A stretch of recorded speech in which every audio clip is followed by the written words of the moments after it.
Salam Aquaris. Tadinya saya pikir pertanyaan-pertanyaan baru mulai sedikit nih. Jadi bisa cicil-cicil lagi ya pertanyaan lamanya gitu, sedikit-sedikit juga. Siapa sangka pertanyaan barunya malah nongol banyak lagi. Oke lah ya, untuk mempersingkat waktu kita mulai aja ya. Langsung aja. Yang pertama dari Dani Mahadewa. Waduh, pagi-pagi udah ditanya dewa. Salah apa nih saya? Ayo kita simak ya. Dewa mau nanya apa nih? Halo Ko, izin bertanya dong. Saya pelihara cana pakai daun ketapang. Posisi warna air menjadi kuning kecoklatan. Posisi akuarium di kantor. Pada bilang kok airnya kotor. Padahal jernih. Semisal saya pakai Vivaria Purity. Sehingga air jadi tidak kuning lagi. Pertanyaannya kok, semisal saya pakai itu, apakah pH-nya jadi naik ya kok? Padahal saya pakaiin itu supaya pH-nya turun.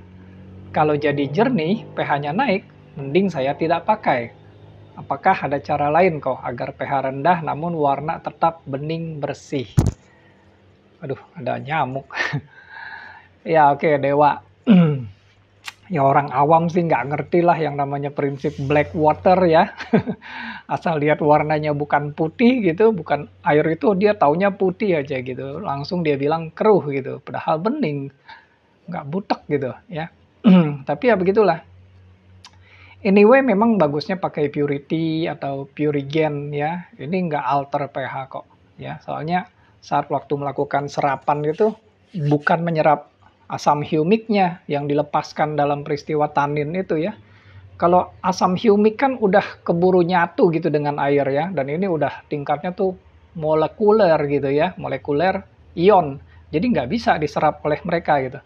Yang diserap itu adalah polutan. Polutan organik yang berpotensi menyebabkan terjadinya tanin ya. Jadi aman, nggak apa-apa pakai produk itu. pH tetap rendah, air nggak coklat, nggak kuning juga. Oke?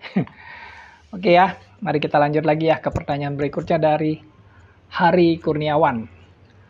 Batu koral untuk dasar kolam koi, apa boleh untuk model filtrasi chamber? Bukan ekosen. Ya boleh aja ya. Sebenarnya kan semua benda apa aja tuh sebenarnya ya bisa jadi rumah bakteri. Tapi apakah efektif menggunakan batu koral untuk membuat koloni bakteri yang baik bagi kolam kita gitu? SSA-nya kan udah pasti nggak jelas ya. Ya lain halnya kalau sistem ekosen gitu ya, ekopon gitu. Dia kan menggelar batu koral tuh dengan ketebalan tertentu juga gitu ya. Ya, di seluruh dasaran kolam gitu. Berarti kan seluruh permukaan dasar kolam itu jadi rumah bakteri ya. Nah, itu masih memungkinkan gitu.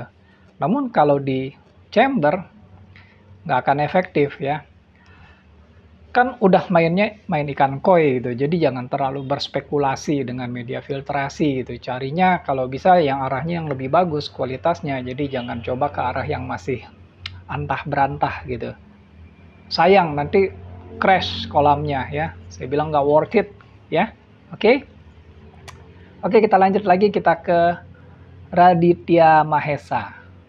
Salam Aquaris, Ko Vincent. Sehat selalu. Sedikit cerita kolam koi saya. Panjang kali lebar kali tinggi 400 kali 120 kali 80. Termasuk chamber 120 kali 100. Mesin 8000 liter per hour. Aerator 30 liter per menit. Oke. Chamber ada 3. Chamber 1 jaring nelayan. Chamber 2 batu gombong. Chamber 3 oyster sama pompa. Minim banget ya kayaknya ya. Sebelum ke waterfall, saya buat chamber lagi untuk Kaltnes sistem MBBR. Nah, oke. Tapi dengan dorongan pompa. Dripping air pegunungan. Sebesar pararon listrik 24 jam dengan pH 6,8 dan TDS 96. Cakep. Pertanyaannya, kenapa air di kolam pH jadi di atas 8,5 ya kok? Apakah oyster perlu dikurangi? Yang kedua, ini ada lebih dari satu pertanyaan ya. Kalau gitu kita jawab yang pertama dulu ya, mumpung anget gitu ya. Oke, ini saya udah sering jelaskan juga mengenai cara mengukur pH kolam ya, terutama pada kolam-kolam yang menggunakan sistem aerasi tambahan. Kontribusi oksigen terlarut di dalam air tuh akan sangat berpengaruh dengan pengukuran pH air tadi ya. pH air akan terlihat tinggi gitu saat diukur. Namun pH tinggi yang disebabkan oleh banyaknya kadar oksigen sama sekali tidak berbahaya buat ikan ya. Jadi jangan kaget kalau ada kolam yang pH-nya 9,0 gitu. Terus ikan koinya tetap aja sehat-sehat aja, gesit hilir mudik. Ya kemungkinan pH setinggi itu karena kadar oksigennya yang sangat banyak gitu. Apalagi terkadang ada unsur buffer pH gitu ya, kayak oyster di sini ya, yang terlibat gini. Ini makin kacau nanti hasil pengukurannya. Bisa mikirnya gara-gara yang ini atau gara-gara yang itu gitu. Jadi saya selalu sarankan untuk ambil 1 gelas air kolam ya, jangan langsung diukur ya. Minimum kita biarkan 15 menit. Bisa setengah jam bagus gitu ya. Nanti coba diukur pH-nya gitu. Itu baru pH alkalinitas kolam yang sebenarnya ya. Coba diukur lagi ya dengan cara yang saya bilang tadi di atas, dan pastikan jangan pakai alat tester yang digital atau strip test gitu ya, yang model celup gitu. Ini juga gampang ngaco soalnya gitu ya. Oke. Yang kedua, sering kasus ikan mati gara-gara jamur insang. Langkah apa yang harus saya lakukan untuk kolam saya kok? Untuk populasi sekitar 25 ekor, size 20 cm, pakan sehari 2-3 kali setengah cup teh gelas.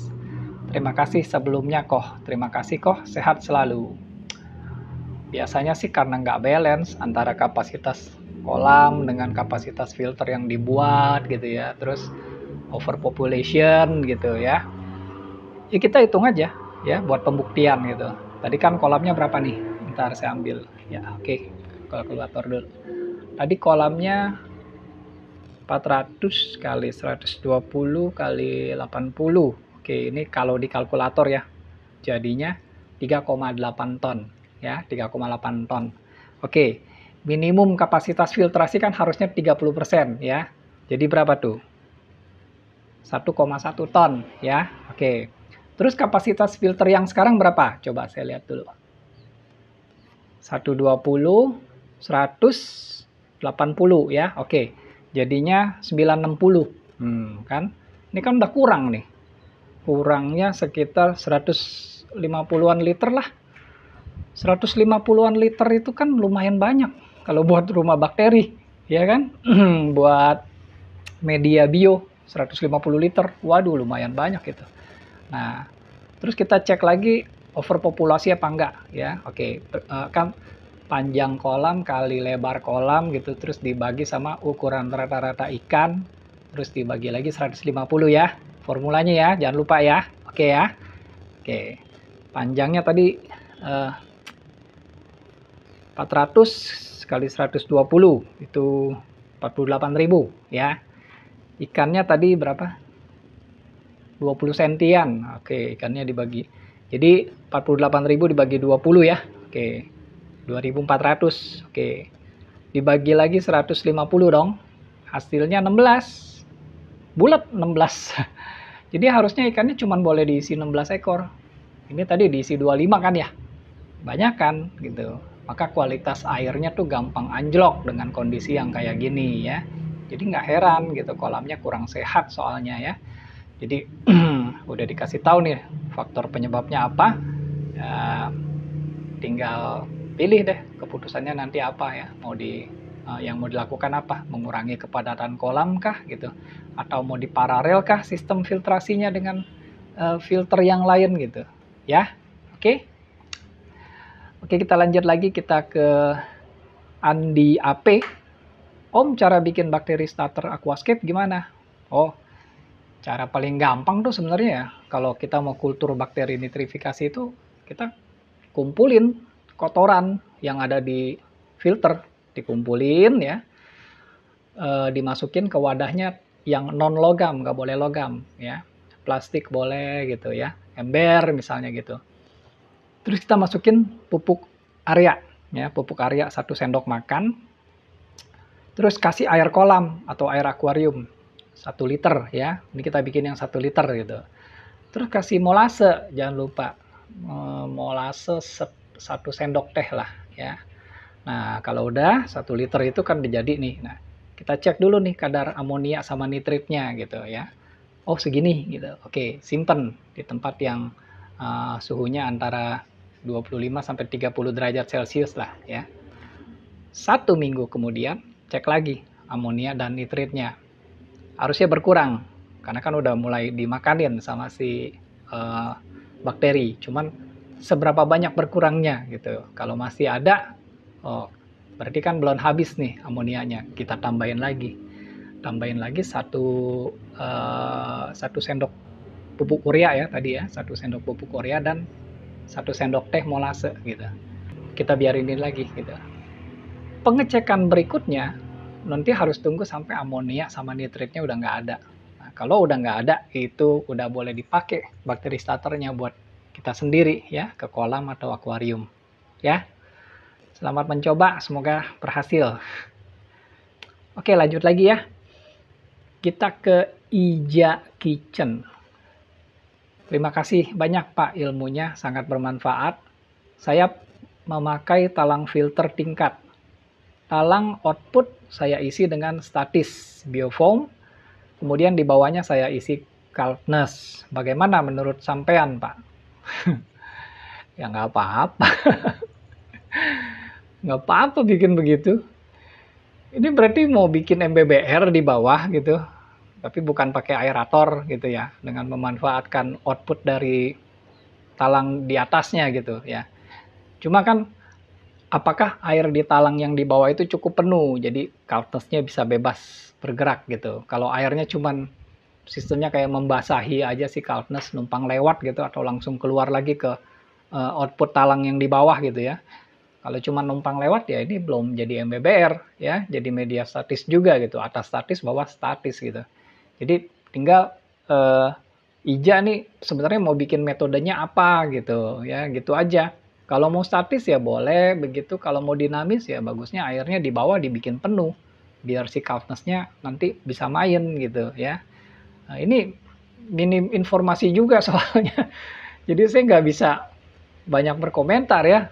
Talangnya ukurannya berapa gitu, coldness-nya berapa banyak, kebutuhannya buat akuarium seberapa gitu, dan lain-lain lah ya. Anyway, oke-oke aja sih dengan prinsip filtrasi talang 2 tingkat gitu yang Ija ceritakan ini ya. Oke. Oke, kita lanjut lagi. Kita ke Dino. Kok tolong bantu jawab. Saya mau tanya, ikan koki saya satu persatu mati. Waduh, tanda fisik tidak ada. Waduh, cuma lemes gitu. Makan udah tidak agresif sebelum matinya. Saya cek insangnya putih-putih. Nah itu penyakit apa ya? Gimana cara mengobatinya dan pencegahannya? Juga penyebabnya apa ya?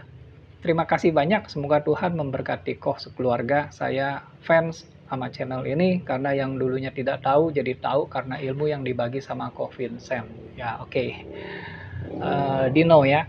Tadi kan udah ketemu tuh putih-putih ya, putih-putih di insang gitu. Itu jamur ya. Jadi ikannya mati karena serangan jamur insang ya.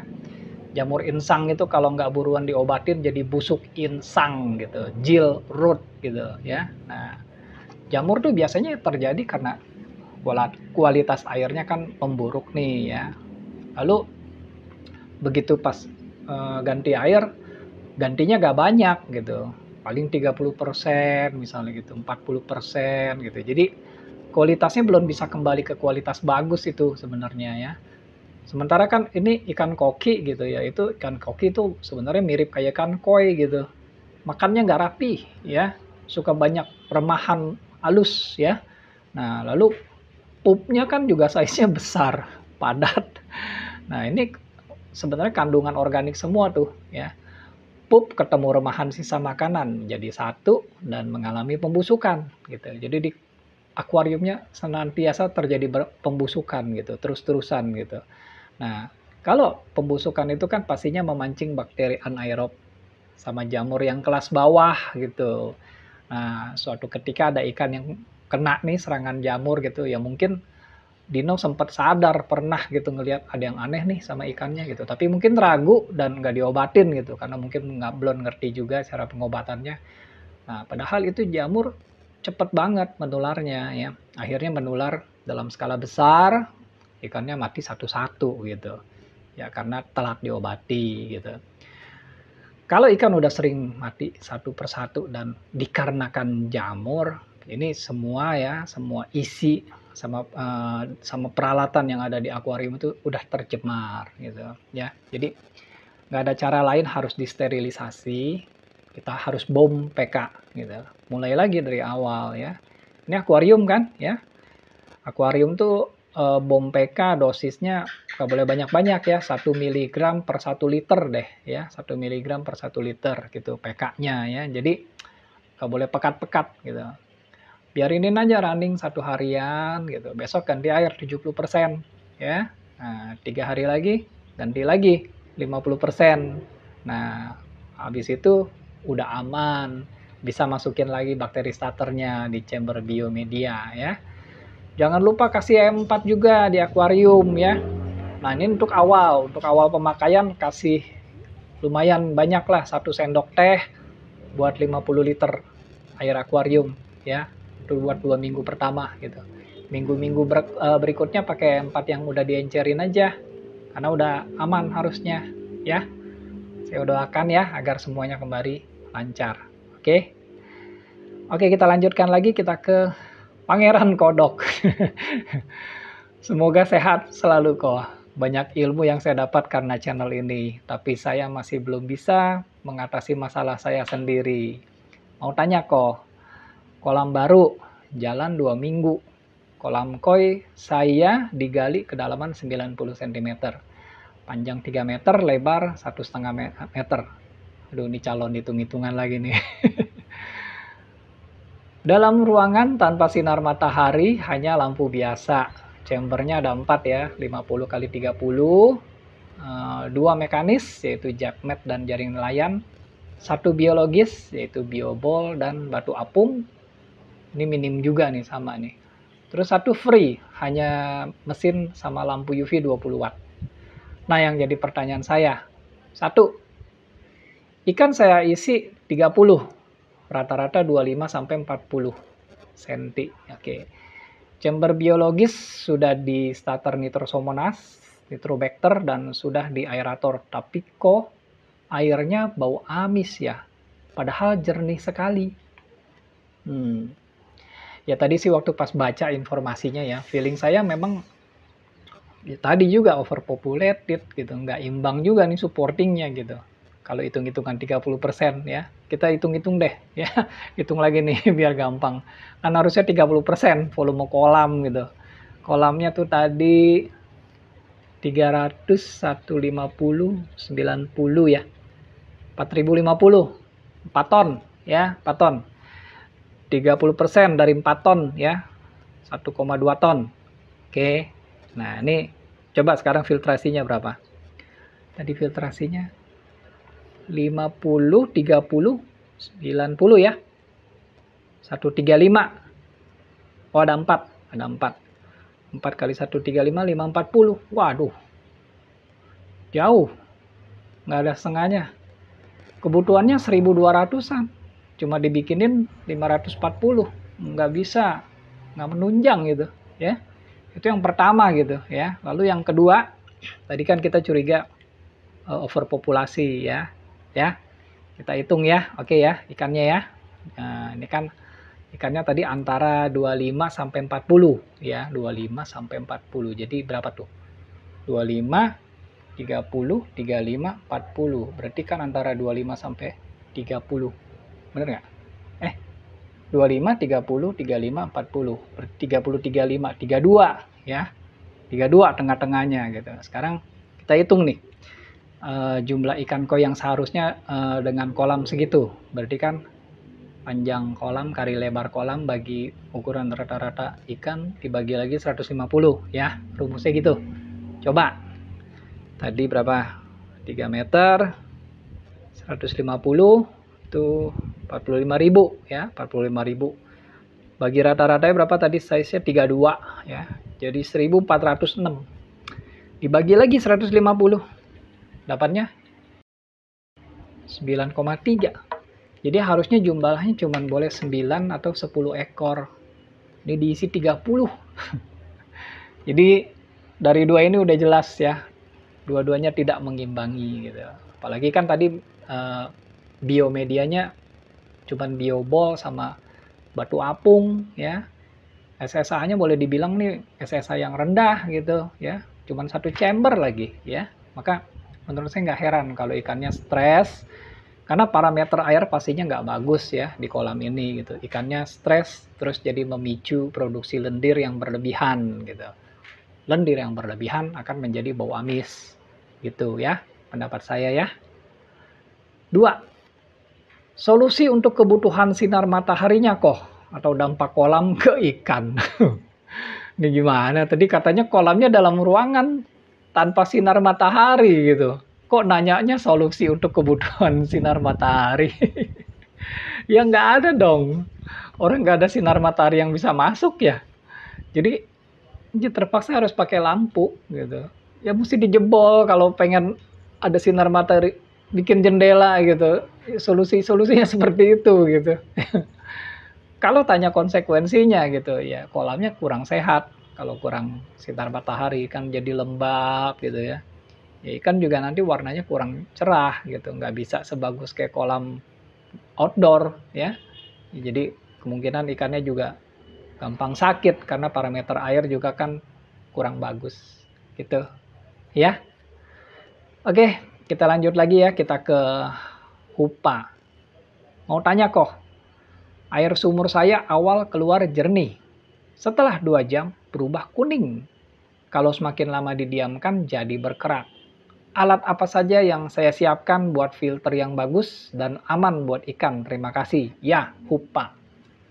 Berarti kandungan zat logamnya, zat logam beratnya sama zat kapurnya tuh cukup tinggi ya di sana ya.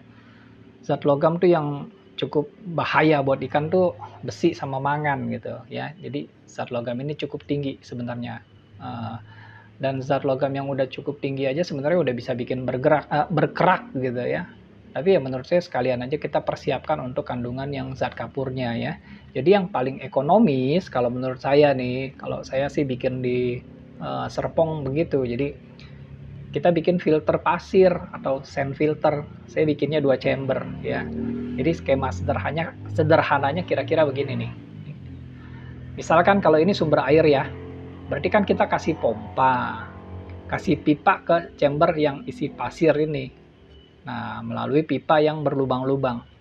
Nanti airnya keluar di atas nih, ya, penuh, kebuang dari atas. Nah, ini masuk ke chamber penampungan yang satunya lagi gitu. Baru air ini kita pakai untuk ikan-ikan kita. Nah, ini sedikit banyak akan meredam ya unsur besi dan kandungan zat kapur pada air gitu. Pasir yang digunakan tuh pasir silika gitu. Karena pasir silika kan warnanya terang ya. Jadi gampang deteksinya kalau udah kotor ya. Itu waktu dibersihin di backwash saja gitu ya. Nah, kalau mau kombinasi pasir silika pakai batu zeolit juga lebih bagus ya. Batu zeolitnya di atas. Jadi kalau udah jenuh tuh mau disterilisasi tuh gampang ngambilnya gitu. Ganti pakai zeolit yang baru ya. Zeolit yang udah jenuh nanti kita bersihin gitu, kita murnikan kembali gitu agar bisa dipakai ulang. Dijemur cukup lama gitu 3 harian. Terus ambil wadah, kita cuci, masukin air bersih, masukin hidrogen peroksida yang 3% ya. Atau boleh pakai kaporit cair juga yang 8% gitu. Kita rendam aja seharian. Kalau hidrogen peroksida lebih aman ya, habis perendaman gitu. Tinggal dijemur lagi sampai kering udah. Tapi kalau kaporit cair nih harus dibilas lagi sampai bau kaporitnya tuh hilang gitu. Baru dijemur. Kalau habis dijemur masih bau kaporit, dibilas lagi gitu ya. Jadi enakan pakai hidrogen peroksida gitu. Anyway, kalau udah beres semua, udah kering semua, tinggal disimpan di tempat yang kering. Nanti bisa dipakai lagi buat gantiin zeolit yang lagi dipakai sekarang. Gitu ya. Selamat mencoba ya, semoga berhasil. Oke, kita lanjut lagi. Pertanyaan berikutnya datang dari One Channel. Kok mau nanya, kadar kapur air di rumah lumayan tinggi. Saya cek TDS sekitar 350 ppm. Nggak tinggi ya. Saya buat ngisi kolam ikan satu full outdoor, kena matahari terik. Air kolam berwarna hijau. Saya cek TDS turun 157 ppm. Yang bener. Yang kolam outdoor tapi kena sinar matahari sore aja, TDS-nya cenderung naik sampai 400 ppm. Apa alga bisa menurunkan TDS juga ya kok? Semoga terjawab. Oke, One Channel. TDS 350 menurut saya sih normal, nggak tinggi-tinggi amat ya. Dan kamu tahu TDS segitu karena zat kapur dari mana gitu? Udah pernah dites belum kadar kalsiumnya? Menurut saya belum tentu zat kapur juga doh ya. Ini kalau ngerangkum ceritanya kamu nih ya, saya urutin ya. Jadi kan air TDS-nya 350 gitu kan, dipakai buat kolam outdoor, full kena matahari gitu. Terus kolamnya jadi warna hijau kan ya. Terus TDS-nya turun jadi 157. Sore naik lagi jadi 400. Jadi ini kan ceritanya fluktuasi TDS ya. Masih normal juga sih, dari 350 jadi 400 kan nggak jauh gitu ya. Tapi prosesnya kurang lebih begini nih. TDS kan kita tahu nih total gabungan dari kadar mineral sama padatan organik terlarut ya di dalam air ya. Saat terkena sinar matahari langsung, otomatis kan kehidupan para alga ini jadi meriah nih ya. Mereka berfotosintesis menghasilkan oksigen gitu kan. Nah, oksigen yang banyak ini nggak dihitung ya di TDS ya. Jadi tetap nih TDS-nya gitu. Nggak naik dari 350. Tapi waktu berfotosintesis, alga kan dia menarik CO2 sama sumber nutrisi buat makan gitu ya. Terlarut gitu kan, nutrisi terlarut gitu. Habis itu baru bisa menghasilkan oksigen. Nah, sumber nutrisi terlarut ini kan diantaranya adalah padatan organik terlarut yang tadi kita hitung dalam TDS gitu. Makanya TDS-nya turun karena dia berkurang, ya kan? Nah, karena banyak yang diserap oleh para lumut tadi buat berfotosintesis kan, gitu. Nah, tapi saya rasa ada kesalahan ya, turunnya nggak mungkin loh dari 350 jadi 157 itu terlalu jauh gitu ya. Coba deh diulangin lagi gitu pengukurannya ya. Anyway, kesimpulannya TDS tetap turun nih karena banyak mineral dan padatan terlarut tuh ya diserap oleh si alga buat berfotosintesis gitu. Nah, pas sore hari, terik sinar matahari kan akan menyebabkan banyak air yang menguap, ya kan? Nah, penguapan tentu akan meninggalkan padatan residu kristal mineral gitu, ya. Karena kan mineral nggak bisa ikut larut, nggak bisa ikut menguap gitu, ya. Jadi padatan kristal-kristal ini akan jatuh kembali nih ke dalam air. Selama jatuh, nah terlarut lagi dia. Jadi kembali penambahkan angka TDS. Nah itu proses yang sebenarnya terjadi gitu dari pengamatan fluktuasi di kolam Anda. Itu ya. Oke. Oke, lanjut lagi kita ke Adelion Gaming. Mau tanya kok, akuarium airnya berwarna biru kehijauan itu kenapa ya? Ini mungkin kalau lain kali nanya sesuatu ya, ada pendahuluannya dulu lah ya, berupa data yang lebih lengkap gitu. Kalau gini sih sebenarnya kita nggak bisa nganalisa juga sama sekali gitu. Akuariumnya apakah akuarium air laut atau air tawar gitu. Isi akuariumnya apa gitu.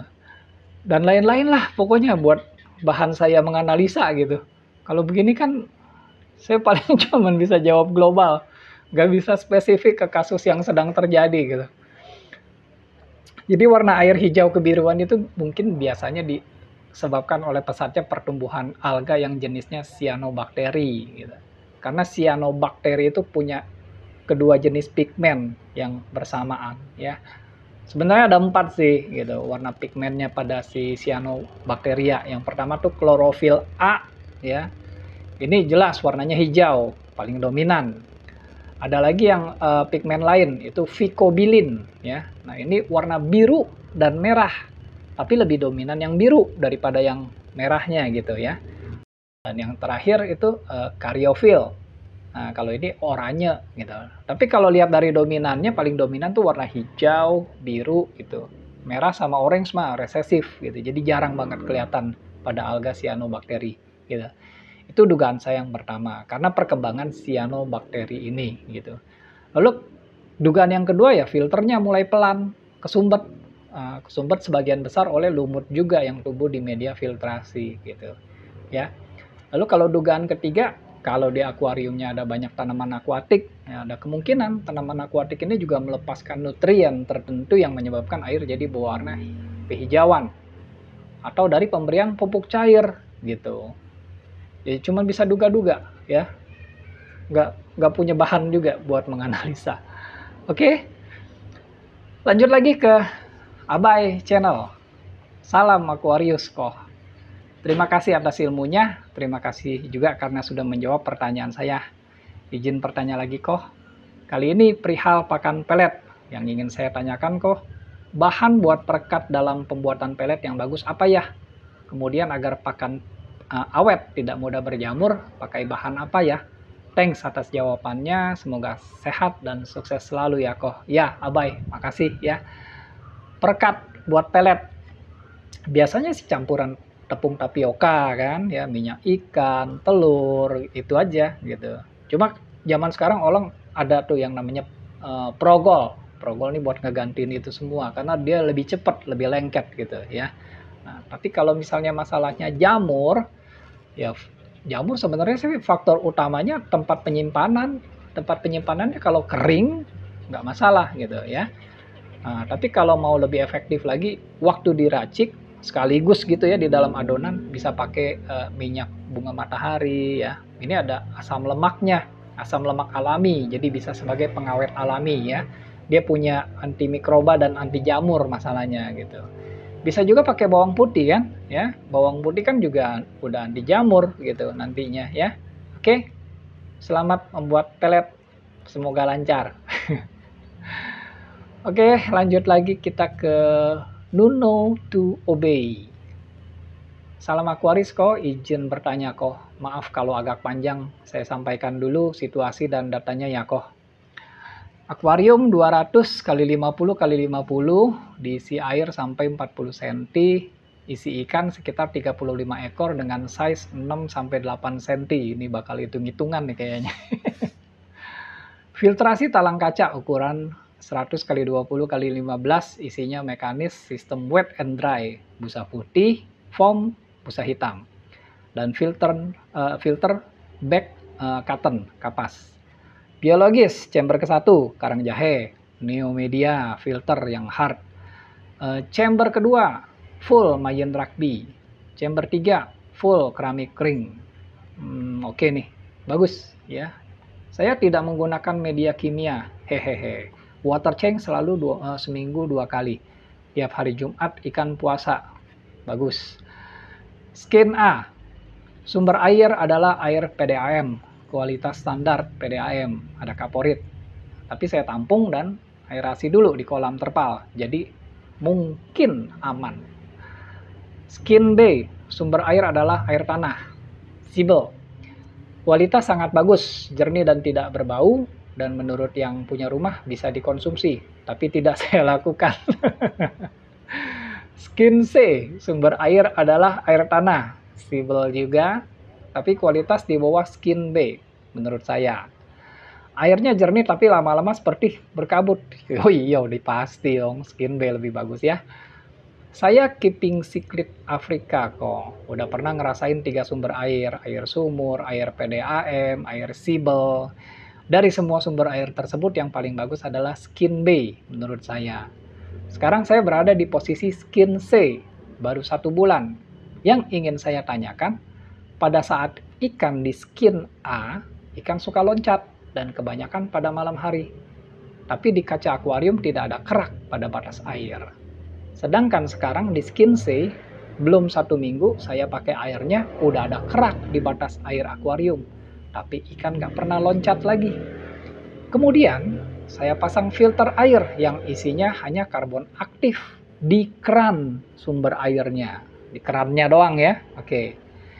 Kira-kira menurut Ko Vincent, apakah langkah saya sudah tepat? Jika tidak tepat, apa yang harus saya lakukan agar tidak ada kerak di batas air akuarium?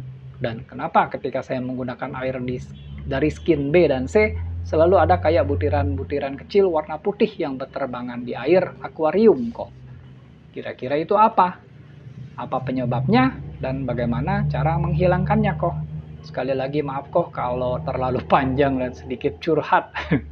Terima kasih banyak jika berkenan untuk dijawab atau dibahas. Semoga Ko Vincent dan keluarga sehat selalu. Amin. Ya, Nuno. Pendahuluannya kepanjangan ya menurut saya gitu. Memang ada baiknya kalau tanya kasus itu disertai dengan pendahuluan agar ada data yang bisa dipakai buat analisa. Tapi maksud saya datanya yang berhubungan aja. Jadi kayak tadi gitu, akuarium ukuran sekian, ya filternya sekian, saya udah siap-siap mau kalkulator aja gitu ya. Isinya ada ini, ada itu, ikannya ikan siklid Afrika, dipuasain tiap Jumat. Nah, itu ternyata nggak perlu diceritain juga gitu. Karena sebenarnya pas lagi mau nanya, nanyanya tentang air. Saya malah tadi sulit loh nangkep fokus kasusnya di mana nih gitu. Karena terlalu melebar kalau menurut saya gitu ya. Oke. Pokoknya gini, saya rangkum ya. Tadi ada 3 skin ya. Skin A PDAM. Skin B air tanah ya. Skin C juga air tanah. Yang bagus skin B ya, karena jernih tidak berbau. Skin A PDAM jadi ada kaporit. Skin C jernih tapi lama-lama berkabut ya kan. Nah, waktu pakai skin A ikannya lompat. Terus menandakan itu kan berarti kan menandakan kaporitnya masih ada, masih terasa buat dia gitu. Jadi jangan cuma ditampung atau diaerasi aja. Pakai anti klorin sekalian biar tuntas gitu. Lalu yang skin B dan C itu bikin batas air berkerak. Gitu, ada putih-putih kecil melayang di dalam air. Itu tandanya airnya mengandung zat kapur yang cukup tinggi. Udah, gitu doang ya, nggak ada hubungannya sama akuariumnya tadi berapa, dipuasain segala ya. Nah, namun zat kapur kan nggak akan membuat efek ikannya lompat gitu. Itu sebabnya di skin B dan dan di skin C ikannya nggak lompat. Cuman masalah kerak di batas air. Kalau antisipasinya sih cuman pasang filter karbon aktif di ujung keran, ini nggak efektif sama sekali ya. Kalau jenis filternya mirip-mirip yang RO filter gitu, tapi cartridge-nya itu adalah karbon aktif, ya mungkin masih efektif gitu ya. Tapi kalau jenis filternya cuma pakai filter keran biasa, ini mah sebentaran juga udah jenuh ya. Cuman di awal pemakaian aja gitu maksudnya ya. Pemakaian berikutnya udah bablas lagi tuh zat kapurnya gitu. Jadi mending airnya di treatment aja dulu. Treatmentnya seperti yang tadi ditanyain si Hupa tuh, ya pakai sand filter gitu. Ini mungkin akan lebih banyak efeknya daripada sekedar filter keran tadi gitu, ya. Nanti kalau udah di treatment putih-putih melayang yang tadi juga otomatis hilang karena udah turun zat kapurnya di air, ya. Oke? Yuk. Oke, kita lanjutkan lagi ya. Kita ke Pak Sobabi. Kok saya mau tanya, selective breeding itu apa pasangannya sedarah ya kok? Apa ada menyiasati agar anak tidak cacat kalau sedarah? Saya pernah baca-baca kalau keturunan ketiga, filial 3 ya. Gennya nanti terpecah jadi 2 dari indukan sebelumnya. Dari indukan sebelum dikawinkan sedarah. Apa benar kok? Selective breeding tuh sesuai pemilihan gitu dari karakteristik ikan yang dicari gitu. Misalnya carinya apa? Warnanya gitu, atau ukurannya yang jumbo gitu, atau bentuk tubuhnya yang begini ya. Atau buat kalau kebutuhan khusus tuh yang carinya yang daya tahannya kuat gitu terhadap penyakit gitu. Atau kalau buat budidaya carinya yang reproduksinya tinggi gitu ya. Jadi emang yang paling bagus memang yang nggak sedarah. Tapi kalaupun akhirnya dapatnya dari keturunan yang sedarah, masih termasuk kategori selective breeding ya. Cuma ya tadi itu, resiko yang tadi dibilangin, ada keturunan cacat akibat rekombinasi genetik yang kita nggak mau, ya kan? Ini nggak bisa dihilangkan, nggak bisa dihindari gitu. Itu bisa dihilangkan tapi cuman harus modalnya gede, harus ada laboratorium genetik gitu. Kalau breeding manual nggak bisa, ya gitu. Oke, lanjut lagi kita ke Bang Jopri.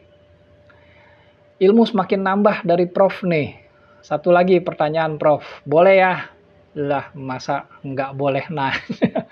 Ya boleh lah. Sorry banyak nanya. Hehehe. Saya punya akuarium dan saya pindah ke teras belakang rumah. Di sore hari akuarium saya bisa terpapar langsung sinar matahari dan sudah ada 1 bulan lebih setelah akuarium ini dipindahkan. Pertanyaannya, kenapa air jadi cepat berwarna hijau bening? Lampu UV di chamber terakhir on terus.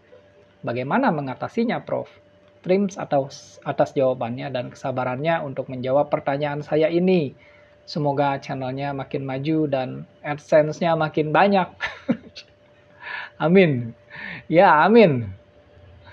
Saya emang nggak berharap banyak dari AdSense, Bang. Jujur, dengan follower cuman segini, AdSense sama sekali nggak ada kontribusi gitu. Untuk pendapatan bulanan, boro-boro ya. Bisa lihat kok di Google gitu ya. 1000 view berapa sih gitu. 1000 view loh. Saya cuma 100-200 view gitu.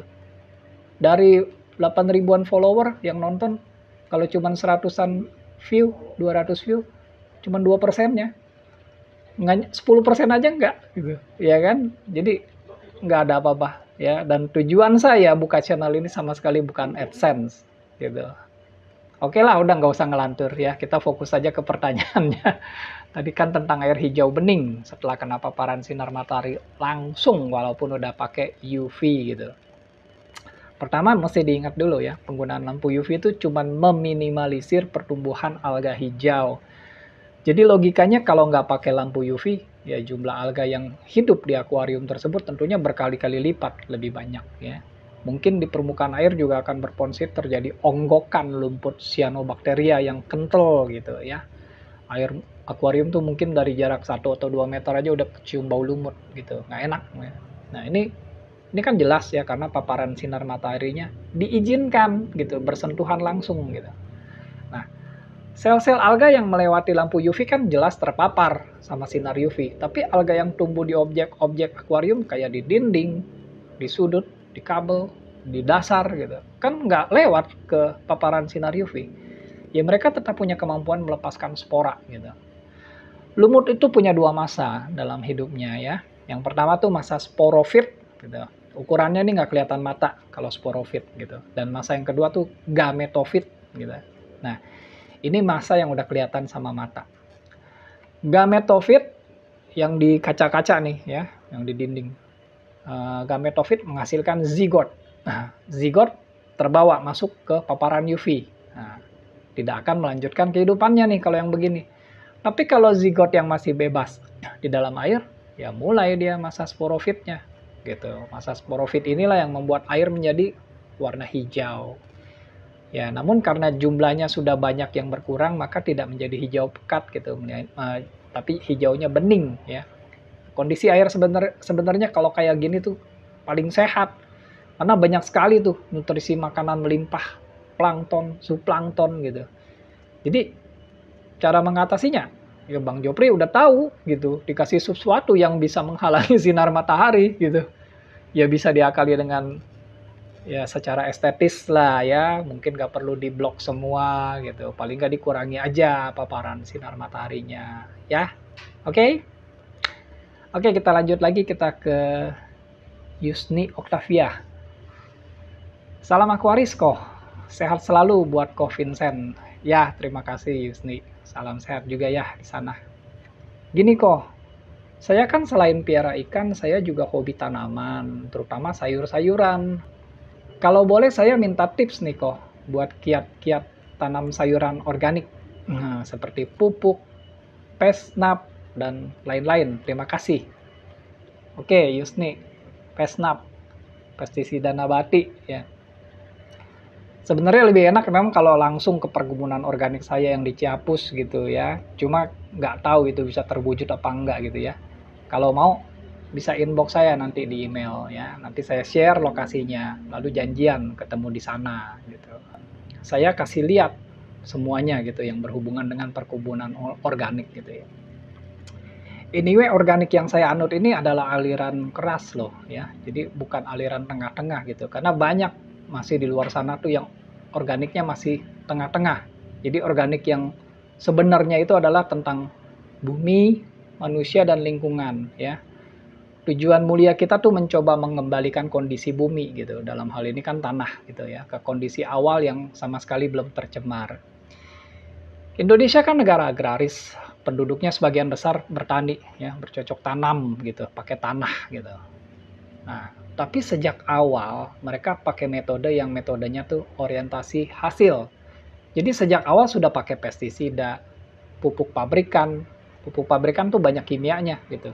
Pakai penyubur, lain-lain. Nah, ini dari hari ke hari makin kental, makin tebal di dalam tanah gitu. Merambat ke seluruh daerah Nusantara tanpa disadari ya. Generasi anak-anak kita sejak awal sudah akrab dengan hasil-hasil budidaya dari teknik kimia tersebut. Nah, organik garis keras ini sangat bersahabat dengan lingkungan dan alam. Kita nggak pernah keberatan dengan yang namanya hama. Gitu. Kita berdampingan. Nggak ada istilahnya pestisida nabati, pestisida organik. Nggak ada di kamus perkebunan saya ya. Jadi Yusni mungkin nanti akan kaget gitu, karena sejak dari dasarnya aja udah sangat berbeda jauh gitu ya. Sebenarnya nggak mungkin menjawab di sini, terlalu panjang kalau saya bercerita tentang perkebunan organik saya ya. Anyway, saya tetap akan jawab apa yang Yusni tanyakan tadi gitu. Tadi pesnap udah. Lalu kalau pupuk, nah ini juga sangat mendasar. Kita nggak menggunakan pupuk pabrikan seperti NPK, Mutiara gitu ya. Tapi sebagian besar kita menggunakan kompos. Lalu bikin POC sendiri, pupuk organik cair gitu ya, yang berkelanjutan gitu. Terus kita juga memelihara cacing, lumbricus namanya ya. Nah, kebanyakan perkebunan organik garis keras tuh memelihara cacing lumbricus ini. Kita ambil kotorannya. Nah, biasa kita sebut sebagai cascing. Nama kerennya tuh vermicompost gitu. Jadi pupuknya itu gitu. Nggak tahu Yusni geli apa enggak sama cacing gitu. Gede-gede cacingnya. Kalau buat kasih makan ikan, ikannya cepat gemuk gitu ya. Ya, sementara itu aja yang bisa saya share. Kalau mau komplit ya saya tawarkan ketemu langsung aja di Kebun Ciapus ya. Saya guide ke semua bagian sampai puas. Oke? Oke. Ini saya tadinya masih mau terus, tapi saya rasa kali ini benar-benar kepanjangan ya. Selain takut pada males ntar